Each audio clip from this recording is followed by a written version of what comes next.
Study 2-3 years, clear NEET UG, 5.5 years of MBBS, clear another exam called NEET PG. What for? Just to get murdered and raped in your own hospital's building.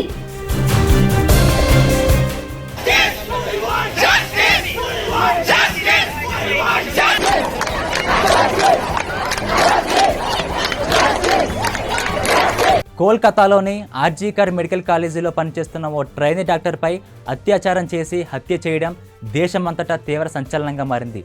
అర్ధరాత్రి వరకు పనిచేసి ఆ మహిళా trainee doctor rest తీసుకునేందుకు వెళ్ళింది. ఉదయం చూసేసరికి శవంగా కనిపించింది. ఇదంతా చూసి షాక్ అయిన తోటి మెడికల్ స్టూడెంట్స్ పోలీసులకి తెలియజేశారు.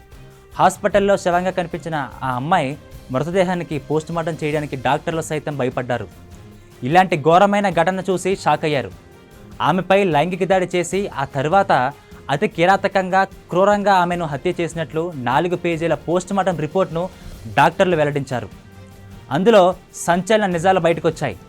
ఆమె శరీరంపై, ప్రైవేటు భాగాలపై తీవ్ర గాయాలు ఉండటం పెను దుమారం రేపుతోంది.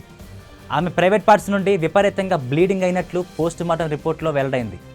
ఆమె కళ్ళు, నోటి నుంచి కూడా బ్లీడింగ్ అవ్వడం కూడా డాక్టర్లు గుర్తించారు. శరీరంపై అన్ని చోట్ల పెద్ద గాయాలున్నాయి. అతి కిరాతకంగా ఆమెను హింసించి చంపినట్లు తేల్చారు. ఈ ఘటన బెంగాల్లో తీవ్ర దుమారం రేకెత్తడంతో సీఎం మమతా బెనర్జీ స్పందించారు. నిందితులకు కఠిన శిక్షలు విధిస్తామన్నారు. ఇదిలా ఉంటే స్టూడెంట్పై తెల్లవారుజామున 3 గంటల నుంచి 6 గంటల మధ్య లైంగిక దాడి జరిగిందని భావిస్తున్నారు. ఈ ఘటనపై బాధితురాలి తండ్రి తీవ్ర ఆవేదన వ్యక్తం చేశారు.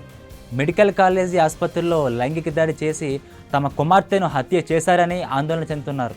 తెల్లవారుజామున 2 గంటల వరకు జూనియర్ డాక్టర్లతోనే తన కుమార్తె ఉండి విధులు నిర్వర్తించిందని, ఆ తర్వాత రెస్ట్ తీసుకునేందుకు కాన్ఫరెన్స్ హాల్లోకి వెళ్ళిందని తోటి డాక్టర్లు చెప్పినట్లు ఆయన పేర్కొన్నారు.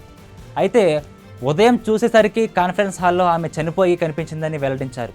ప్రస్తుతం వైద్యురాలి దారుణ హత్య కేసు దేశవ్యాప్తంగా సంచలనం రేపుతోంది. ఈ కేసులో సంజయ్ రాయ్ అనే వ్యక్తిని పోలీసులు అరెస్టు చేశారు. అతి కిరాతకంగా అత్యాచారానికి పాల్పడి హతమార్చిన సంజయ్ రాయ్ ఎలాంటి వాడు, గతంలో ఎలాంటి పనులు చేసేవాడు, ఎలాంటి వికృతి చేష్టలకి పాల్పడేవాడో తెలుసా? 2019లో డిజాస్టర్ మేనేజ్మెంట్లో వాలంటీర్గా చేరాడు. ఆ తర్వాత పోలీస్ వెల్ఫేర్ సెల్కు ట్రాన్స్ఫర్ అయ్యాడు. మెల్లిగా ఆర్జీకర్ మెడికల్ కాలేజ్ దగ్గర ఉన్న పోలీస్ అవుట్పోస్ట్లో చేరాడు. హాస్పిటల్లో అన్ని వింగ్స్లో యాక్సెస్లోకి తెచ్చుకున్నాడు. దూర ప్రాంతాల నుండి పేషెంట్లు వస్తే వాళ్ళకి అడ్మిషన్లు ఇప్పించడం, బంధువులకు బెడ్ ఇప్పించి దందాలకు పాల్పడేవాడు.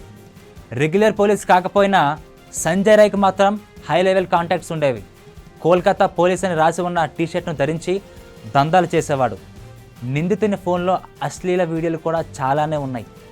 హాస్పిటల్ సరౌండింగ్స్లో ఉన్న సీసీ కెమెరాల ఆధారంగా సంజయ్ రాయ్ని అరెస్టు చేశారని పోలీసులు తెలిపారు. పోలీస్ ఇన్వెస్టిగేషన్లో సంజయ్ రాయ్ని పట్టించింది జూనియర్ డాక్టర్ బ్లూటూత్ కీలక ఆధారంగా నిలిచింది. హాస్పిటల్లోకి ఎంటర్ అవుతున్నప్పుడు సంజయ్ రాయ్ మెడలో హెడ్సెట్ ఉన్నట్లు గుర్తించారు. తిరిగి బయటకు వచ్చేటప్పుడు మాత్రం ఆ హెడ్సెట్ లేదు. జూనియర్ డాక్టర్ మృతదేహం దగ్గర ఆ హెడ్సెట్ పోలీసులకు దొరికింది. అది నిందితుడి హెడ్సెట్తో ఫెయిర్ అయింది. మర్డర్ చేసిన తర్వాత ఇంటికి వెళ్ళిన రాయ్ ఎలాంటి ప్రూఫ్స్ దొరకకుండా తన బట్టలను వాష్ చేసుకున్నాడు. అంతా బాగానే మేనేజ్ చేసిన సంజయ్ షూని మాత్రం వాష్ చేసుకోలేదు. అతని షూపై మాత్రం రక్తపు మరకలను గుర్తించారు. ఈ ఘటనపై సంజయ్ స్పందించారు. సంజయ్ పుట్టినప్పటి నుంచి తనకు కష్టాలు మొదలయ్యాయని నిందితుడి తల్లి చెప్పింది. కానీ ఇటువంటి దుశ్చర్యకు పాల్పడతారని మాత్రం అనుకోలేదని, ఇది నమ్మశక్యంగా లేదన్నారు. దక్షిణ కోల్కతాలోని శంభునాథ్ పండిట్ వీధిలో ఉండే సంజయ్ స్థానిక పోలీస్ విభాగంలో విపత్తుల నిర్వహణ బృందంలో వాలంటీర్గా చేరాడు. అప్పటి నుంచి ఓ పోలీస్ ఉన్నతాధికారికి పిఏగా పనిచేస్తున్నానంటూ చలమణి అయ్యేవాడు. కొందరికి మాత్రం హోంగార్డుగా పరిచయం చేసుకునేవాడు. నగరంలో ఓ పోలీస్ బెటాలియన్ వద్ద ఎక్కువగా కనిపించేవాడు. ఈ క్రమంలోనే ఆర్జీకర్ హాస్పిటల్లో చెక్పోస్ట్ వద్ద బాధ్యతలను అప్పగించారు. వాలంటీర్గా పనిచేస్తూనే మధ్యవర్తిగా పనిచేసేవాడని సమాచారం. పోలీసుల ఇన్వెస్టిగేషన్లో మరికొన్ని విషయాలు వెలుగులోకి వచ్చాయి. అతని మొబైల్లో అసభ్యకర ఫోటోలు, వీడియోలు గుర్తించిన అధికారులు అశ్లీలతకు బానిసై ఉండొచ్చని ప్రాథమికంగా నిర్ధారించారు. మహిళా సహోద్యోగుల పట్ల అమర్యాదగా ప్రవర్తించేవాడని పోలీసులు పేర్కొన్నారు. ఈ విషయాలన్నీ నిజమేనని దర్యాప్తు అధికారుల ముందు నిందితుడు అంగీకరించాడు. ఇన్వెస్టిగేషన్ సమయంలో ఎటువంటి పశ్చాత్తాపం వ్యక్తం చేయలేదు. నన్ను ఉరి తీయాలనుకుంటే తీసేయండి, నాకేం భయం లేదంటూ చెప్పాడు. ఇదిలా ఉంటే స్థానికంగానూ పోకిరి చేష్టలతో ఇబ్బంది కలిగించేవాడని పోలీసుల ఇన్వెస్టిగేషన్లో తేలింది. సంజయ్ రాయ్కు ఇప్పటికే 4 పెళ్లిళ్ళు జరిగాయట. ఈ కీచకుడి సైకో ప్రవర్తనకు విసుగు చెంది ముగ్గురు వదిలి వెళ్ళిపోయారు. మిగిలిన ఒక భార్య గత ఏడాది క్యాన్సర్తో చనిపోయినట్లు అక్కడి వారంతా చెప్తున్నారు.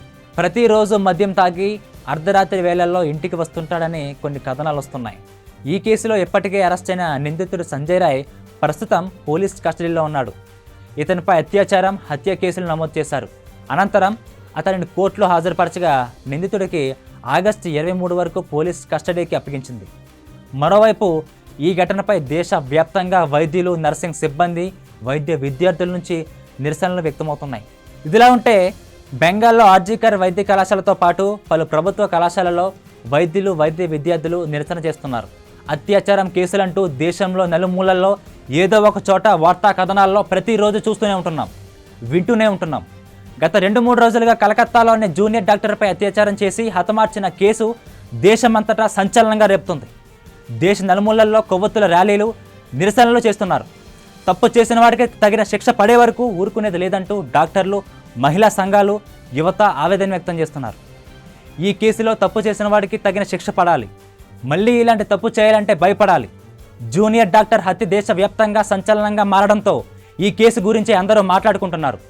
బస్సుల్లో, ట్రైన్లలో, ఆఫీసుల్లో ఎక్కడ పడితే ఎక్కడ వయసు భేదం లేకుండా మహిళలపై అత్యాచారాలు, దాడులు ప్రతిరోజు జరుగుతూనే ఉన్నాయి.